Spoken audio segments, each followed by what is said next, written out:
하고 헐벗은 동네에 살던 집의 아이도 똑같은 시간에 똑같은 방법으로 죽을 수밖에 없었습니다. 하나님의 심판은 누구도 피해가지 않습니다. 그러나 반면에 이스라엘을 보시길 바랍니다.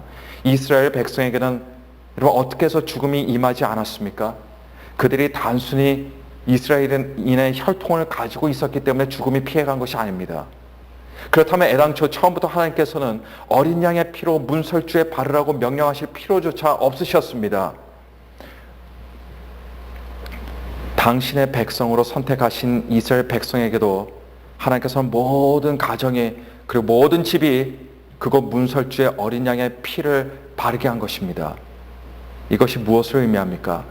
바로 예수 그리스도의 십자가 보혈의 표상입니다.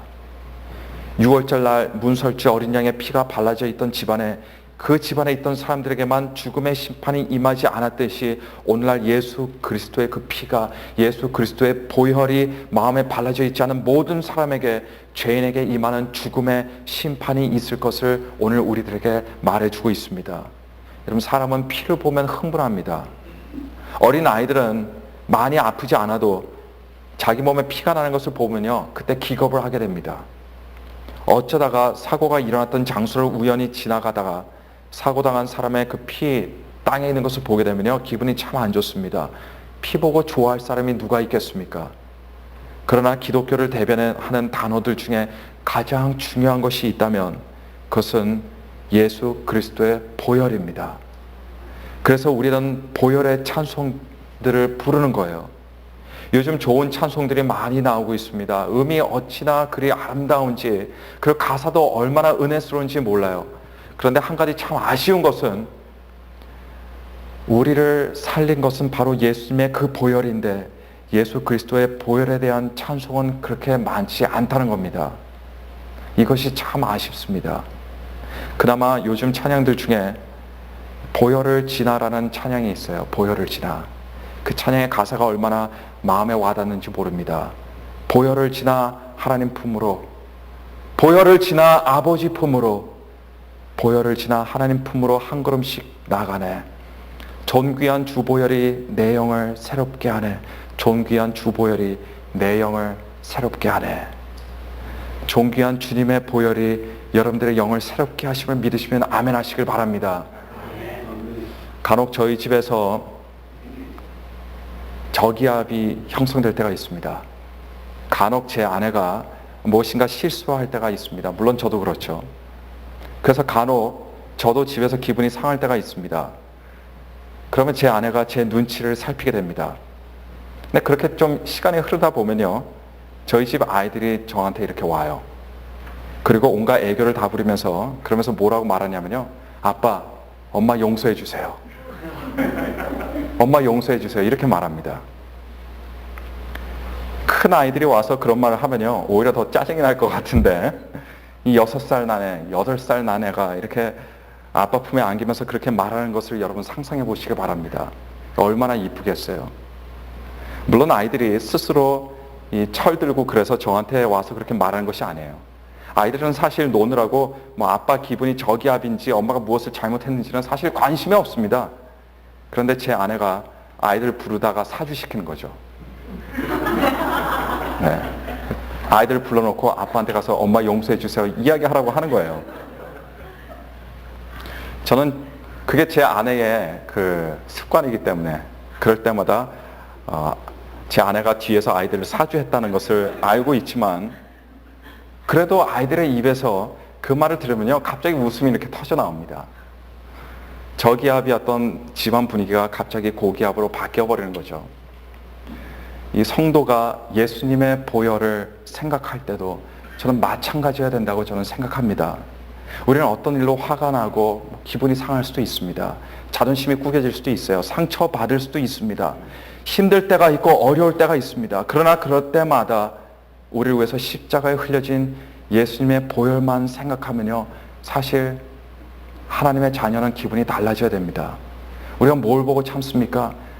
이제 부부는 애들을 보고 내가 참는다 그렇게 하죠. 그러나 진정한 그리스도인은 예수 그리스도의 십자가 보혈을 생각하면서 내가 참을 수 있습니다. 내가 다시 웃을 수 있습니다. 내가 다시 새로운 시작을 할 수 있습니다. 이렇게 고백해야 됩니다. 그것이 기독교인입니다. 왜냐하면 우리는 예수님의 보혈 때문에 우리가 생명을 얻었기 때문이고 우리가 영생을 얻었기 때문입니다.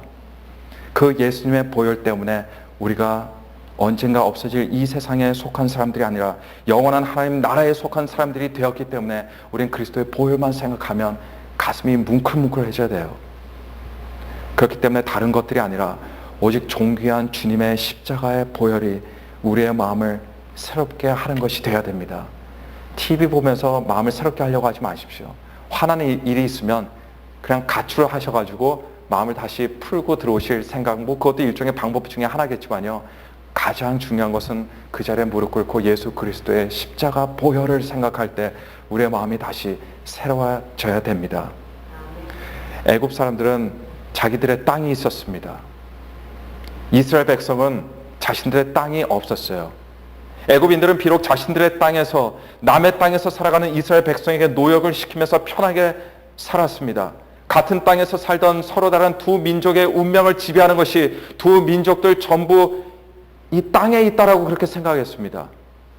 애굽인들은 자신의 땅이 있었기에 오만했고 이스라엘 백성은 남의 땅에서 살고 있었기에 늘 불행하다고 믿었습니다. 그러나 6월절이 그 한가운데 차지하고 있는 출애굽 사건은 그런 개념을 바꿔놓았습니다. 진정 행복한 사람은 땅이 있는 사람이 아니라 하나님께서 함께 계시는 사람임을 입증한 것이 바로 출애굽 사건입니다.